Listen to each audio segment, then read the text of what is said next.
फ्रांसीसी फ्रांसीसी देखो दोस्तों, फ्रांस की जो कंपनी है फ्रेंच ईस्ट इंडिया कंपनी, ये कंपनी सबसे अंत में भारत में आई। जिसके लास्ट में अपन ने जो 5 कंपनियां पढ़ी, 4 कंपनियां पढ़ ली, इसके पहले जो सबसे लास्ट में आने वाली, सबसे अंत में आने वाली कंपनी है फ्रांसीसी।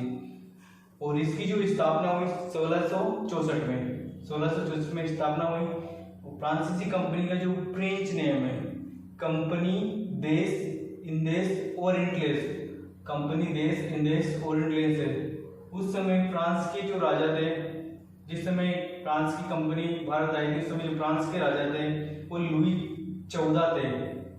वह वित्त मंत्री, वो जो वहाँ फ्रांस के जो वित्त मंत्री है वो कोलबर्ट थे। उस समय जब फ्रांस की कंपनी भारत आई थी तो वहाँ के राजा थे लुई 14 और वित्त मंत्री थे कोलबर्ट। यह कंपनी पूर्णतः सरकारी कंपनी थी, और कंपनियां मिक्स थी, और जैसे कि ब्रिटिश ने कंपनी जो पूर्णतः प्राइवेट कंपनी थी, और जैसे कि तो ये कंपनी लगभग फ्रांस की पूरी कंपनी क्या थी, पूरी पूर्णतः सरकारी कंपनी थी, गवर्नमेंट थी, फ्रांसीसी गवर्नमेंट के द्वारा बनाई गई। अब इसका उनके केंद्र जैसे कि भारत आगमन, ये भारत आए थे 1668 में, भारत 1668 में आए थे। और इनकी जो प्रथम फैक्ट्री है, प्रथम फैक्ट्री सूरत में खोली गई। प्रथम फैक्ट्री 1668 में सूरत में खोली गई, फ्रैंको केरो के नेतृत्व में। किसके नेतृत्व में खोली गई थी? फ्रैंको केरो के नेतृत्व में।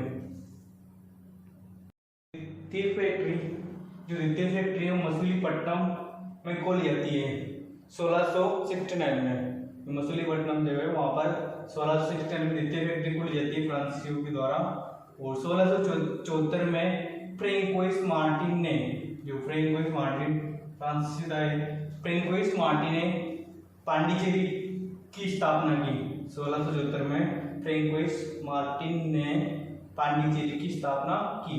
1690 में चंद्रनगर बंगाल पहुंच जाते हैं और काफी समय तक वहां इनका कब्जा रहता है, चंद्रनगर बंगाल में।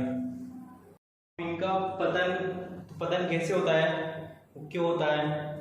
तो देखो 1668 से 1742 तक, 1668 से 1742 तक इनका जो मात्र उद्देश्य था, मात्र व्यापार करने का उद्देश्य था। तो इन्होंने व्यापार किया, का पैसे कमाए। उसके बाद जैसे ही 1742 में जो डुप्ले फ्रांसीसी गवर्नर है, डुप्ले ये फ्रांसीसी गवर्नर बनकर भारत आता है।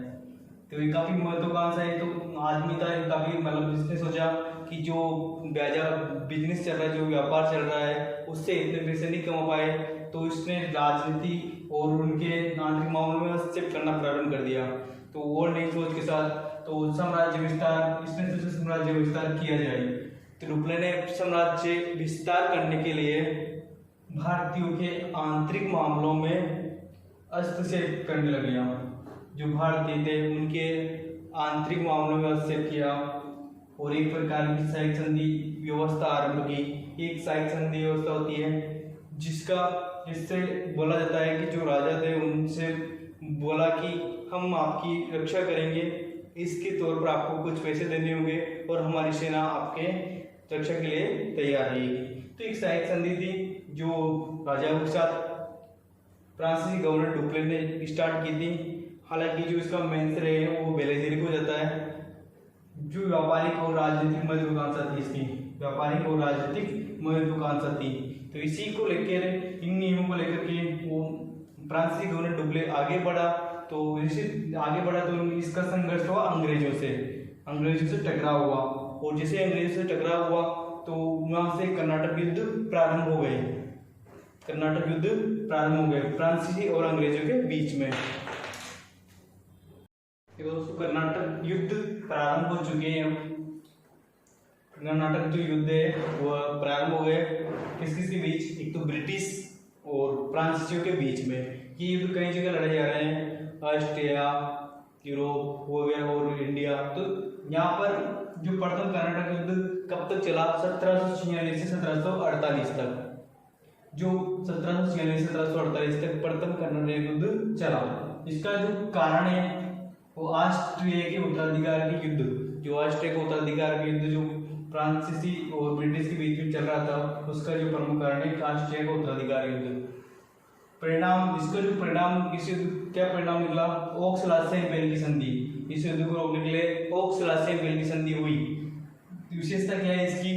डुप्ले बनाम मोर्स और अंगियार की लड़ाई या सेंट थोम की लड़ाई। ये अंगियार की लड़ाई या सेंट थोम की लड़ाई 1746 में किस किस के बीच में हुई थी? ये फ्रांस और कर्नाटक। यहाँ पर फ्रांस में कैप्टन पैराडाइज लड़ रहा था और कर्नाटक की तरफ से अलाउद्दीन लड़ रहा था। इसीलिए ये प्रथम कर्नाटक युद्ध समाप्त हुआ। द्वितीय कर्नाटक युद्ध, तो द्वितीय कर्नाटक युद्ध का कारण क्या है? इसका कारण है हैदराबाद और कर्नाटक के विवादास्पद उत्तराधिकारियों के मुद्दे पर। जो हैदराबाद है और कर्नाटक के जो विवादास्पद उत्तराधिकारियों का जो मुद्दा है उसके कारण ये युद्ध हुआ।